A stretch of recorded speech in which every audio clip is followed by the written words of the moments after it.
여러분 반갑습니다. 이주영입니다. 최근 시장이 참 어렵죠. 시장이 어렵긴 하지만 사실 저희가 어떤 실전 투자 그리고 주식 투자를 좀 제대로 알기 위해서는 이 반복되는 어떤 상승장과 하락장을 이제 겪을 수밖에 없는데요. 상승장보다는 사실은 어려울 때 우리가 훨씬 더 많은 공부를 할 수도 있고, 또 어떻게 보면 투자를 조금 더 제대로 알 수 있고 투자의 진실에 가까워진다라고 말씀을 드리고 싶습니다. 사실 주식시장은 항상 상승과 하락, 그리고 상승과 하락을 반복을 하죠. 근데 이제 저도 이제 투자를 늘 경험하고 이제 늘 투자를 하지만 여러분, 상승보다는 하락일 때 사실은 이제 거짓과 진실이 이제 구별이 되고, 가짜와 그 다음에 진짜가 이제 구별이 되는 거죠. 그리고 이 상승과 하락의 이 상황에서 결국은 이 중심에서 돈이 있지 않습니까? 돈이 이제 크게 움직이거든요. 돈이 크게 움직이면은 사실은 보통 사람들은 이성적이기보다는 굉장히 감성적일 수 있는 가능성이 크기 때문에 이러한 것들을 이제 경험하는 게 굉장히 중요하다고 생각을 합니다. 자, 오늘은 어떤 말씀을 드리고 싶냐면요, 성장주에 대한 투자에 대해서 한번 얘기를 해보도록 하겠습니다. 주식 투자는 기본적으로 늘 미래를 위한 투자죠. 성장주 투자는 사실은 변동성이 엄청나게 크고 투자 난이도가 굉장히 높습니다. 그 이유가 뭐냐면, 미래는 일단 기본적으로 아무도 알 수 없는 상황인데 성장주라고 이름을 붙이는 것 자체가 사실은 미래에 대한 기대심이 크다는 거죠. 작다는 게 아니라 크다는 거죠. 성장주 라는 이름 자체가 이미 사람들의 어떤 마음을 뭐랄까 사로잡을 수 있는 뭐 그런 이름이 있지 않겠습니까? 그래서 성장주라는 주식이 우리가 이제 거짓과 진실, 가짜와 진짜를 구별하기가 쉽지가 않죠. 이름 자체도 이미 성장주로 붙였기 때문에. 뭐냐면 상승장에서는 이러한 성장주가 엄청난 대세가 됩니다. 근데 문제는 뭐냐면, 올라갈 때는 대세지만 떨어질 때는 어떻게 되는 거죠? 떨어질 땐 너무 속상한 거죠. 너무 이제 힘든 거고. 그러면 도대체 이 성장주를 어떤 식으로 우리가 대해야 되고 어떻게 투자를 해야 되는지, 이제 대표적인 우리 주식으로 성장주로 미래 가능성이 충분히 크면서 건실한 기업을 우리가 택한다고 하면 플랫폼이 있겠죠. 플랫폼 중에서도 큰 주식들, 네이버와 카카오에 대해서 한번 얘기를 해보도록 하겠습니다. 우리가 누가 봐도 요즘에는 이제 누구나 이제 스마트폰을 쓰고 있기 때문에 네이버와 카카오 같은 경우, 이제 플랫폼 업황에 있는 것들 같은 경우에는 우리가 성장주라는 이름을 붙이기가 뭐 합당하다라고 생각할 수 있죠. 자, 네이버 같은 경우에 우리가 보면 좋은 주식이죠. 좋은 주식입니다. 좋은 기업이죠. 카카오도 좋은 기업입니다. 근데 문제는 뭐냐면 가격이라는 거죠. 자, 시장에서 가격을 측정하기가 어려운 이유에 대해서 말씀드리도록 하겠습니다. 우리가 마트에 가서 물건을 사면은 고르기 쉽죠. 이제 내가 이제 사과가 얼마, 뭐 돼지고기, 소고기라든지 아니면은 뭐 수산물, 뭐 생선 같은 경우에 내가 이 가격이 비싼지 싼지를 우리가 파악을 해서 물건을 사는 거는 어렵지 않은 일입니다. 나의 형편과 아니면 시장 상황을 봐서 물건을 골라서 사면 되잖아요. 근데 여기에서 시장과 이 주식 시장의 문제가 뭐냐면은, 주식 시장은 단순히 물건을 적당한 가격에 산다라는 개념을 넘어가는 이유가 뭐냐면, 우리가 물건을 농수산물 시장에서 우리가 물건을 사잖아요. 대형마트에서 물건을 사면 우리가 소비를 하기 위해서 사는 거지 않겠습니까?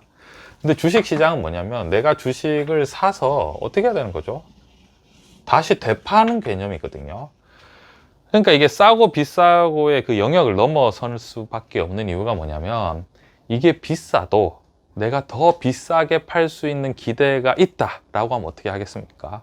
주저없이 그 주식을 매수를 합니다.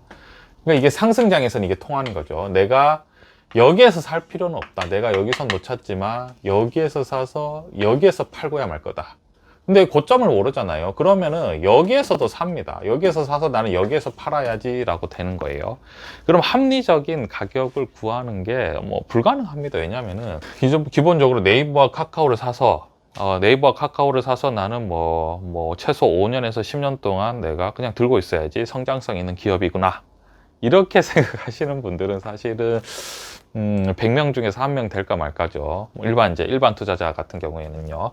그럼 대부분 어떻게 하냐면 네이버가 지금 가격이 얼마인데 오를 것 같다. 이렇게 판단을 하게 되면은 상승장에서는 뭐 투자가 사실은 뭐 하나도 이성적이지 않고 뭔가 이제 직관적인, 한마디로 이제 느낌이죠, 느낌. 감으로 이제 하고 이제 차트의 추세나 이런 걸 보고 하는데 그게 쉽지 않다는 거죠. 그렇게 하면은 이제 쉽지는 않은 상황이고요. 자, 결국은 성장주라는 거는 아까 기대가 컸는데 우리가 보통 논수산물 시장과는 달리 주식시장에서는 주식을 사서 이걸 소비를 하는 게 아니라, 소비한다는 건, 저는 소비한다는 표현을 어떻게 하냐면, 만약에 어떤 주식을 사서 최소 3년 이상 나는 투자하겠다 이러면 소비라고 보면은 뭐 그냥 비유적으로 뭐 적정할 것 같습니다. 내가 이 주식을 싼지 비싼지 딱 사서 3년 동안 지켜보겠다, 오르든지 떨어지든지 상관하지 않겠다, 이렇게 되면은 사실은 이제 물건을 산 거나 마찬가지인데, 보통 그게 아니라 이제 샀다가 빨리 팔려고 하죠. 그러면 이제 뭐 어떤 가치와 가격은 엄청나게 괴리감이 커지죠.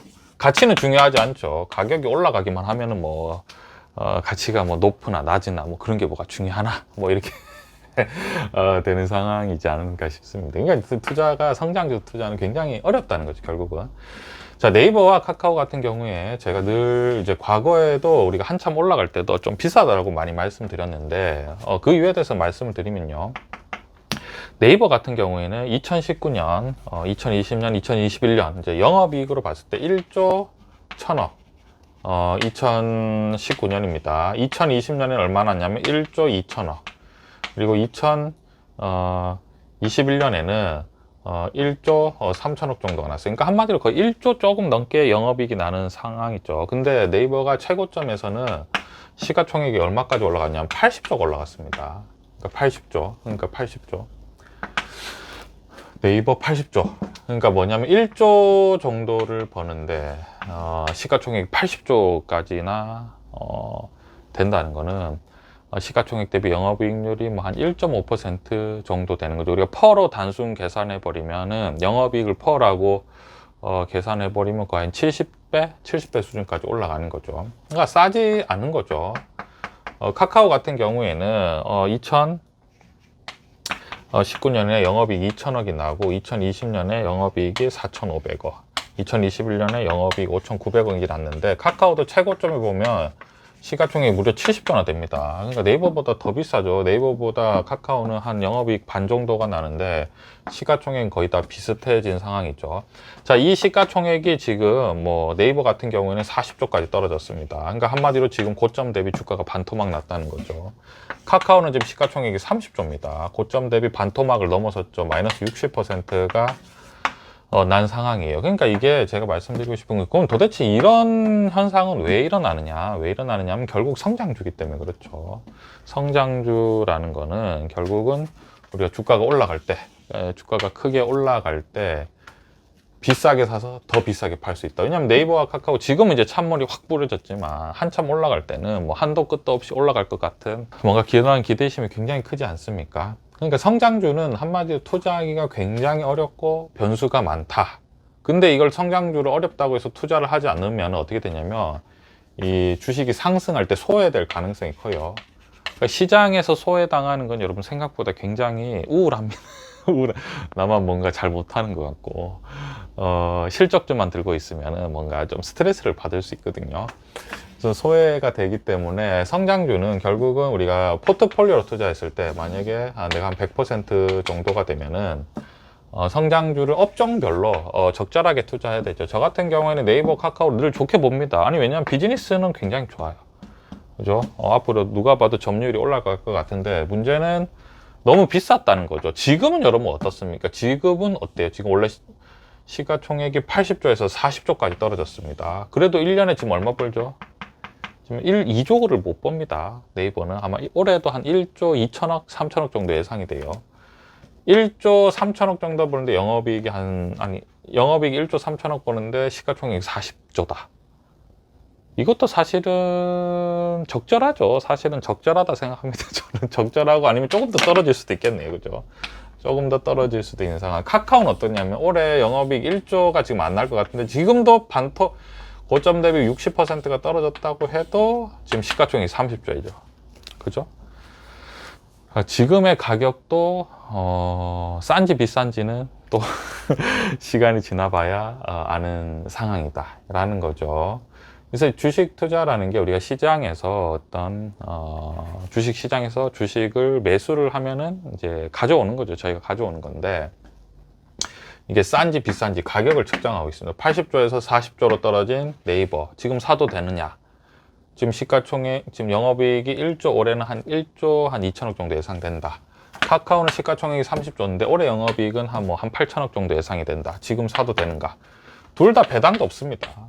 왜냐면 지금 시가총액 대비 영업이익률이 그래도 퍼로 쳤을 때 한 30 이상이 되죠. 30 넘죠. 35가 30이 넘고 카카오는 거의 한 40 정도 되는 것 같은데 지금도 어떤 이제 절대적인 영업이익 대비 시가총액은 그렇게 싸지는 않다. 그죠? 그렇죠. 왜냐면 이제 물리금 플랫폼과 성장성이기 때문에 그런데 그래서 삼성전자 같은 경우에는 삼성전자를 예를 들어 보겠습니다. 삼성전자로 예를 들면 지금 시가총액이 얼마죠? 한 340조 정도 되나요? 시가총액이 340조, 330조 정도 되는데 올해 영업이익이 얼마가 나냐면 못 나와도 55조 정도로 잡겠습니다. 60조는 안 될 것 같으니까요. 그럼 얼마죠? 퍼로 쳤을 때 7이 안 되죠. 7호 35 지금 340조죠. 7배가 채 안 되는데 네이버와 카카오는 퍼로 쳤을 때 지금 이미 30에서 40 그리고 네이버와 카카오가 한참 고점일 때는 거의 퍼로 쳤을 때는 100에 거의 육박했다. 그런 것들을 우리가 살펴볼 수 있습니다. 그래서 성장주에 대한 투자는 우리가 상승장에서는 굉장히 기대할 만하지만 지금처럼 금리가 올라갈 가능성이 큰 이렇게 뭔가 약간 하락기가 오면은 급격하게 변동성이 심해지고 위험 관리가 굉장히 중요해지는 상황이 되고요. 지금 같은 경우에도 우리가 투자를 할 때 과연 내가 이 100에서 얼마만큼의 이 성장주를 비중을 가지고 갈 것인가, 이건 이제 본인 스스로 선택을 해야 되는 거죠. 네이버와 카카오를 지금 절대적으로 고점에서 반토막 났기 때문에 단순히 싸다 이렇게라고 접근을 하기보다는, 왜냐하면 싸다라고 생각하면 저희가 또 많이 사고 싶지 않습니까? 그게 아니라 이 상황을 정확하게 이해를 하고 일단 배당은 없는 상황이고, 삼성전자는 배당도 한 2.5% 정도 수준으로 나오고 있죠. 2%는 지금 넘게 나오고 있는 상황입니다. 배당도 없고 이런 상황이기 때문에 내가 성장주에 대한 과연 비중은 몇 %를 해야 되는가. 저 같은 경우에 네이버와 카카오 같은 경우에는 비중 한 10%, 100이면은 전체가 100이면 한 10% 정도의 수준으로는 충분히 앞으로 미래를 봤을 때는 성장의 가능성이 있지만 물론 10%가 아니라 조금 더 떨어져도 상관은 없겠죠. 근데 이게 비중이 커지면은 충분히 어떤 위험을 가질 수 있다. 이러한 것들을 한번 생각하고 투자하셨으면 좋겠습니다. 감사합니다.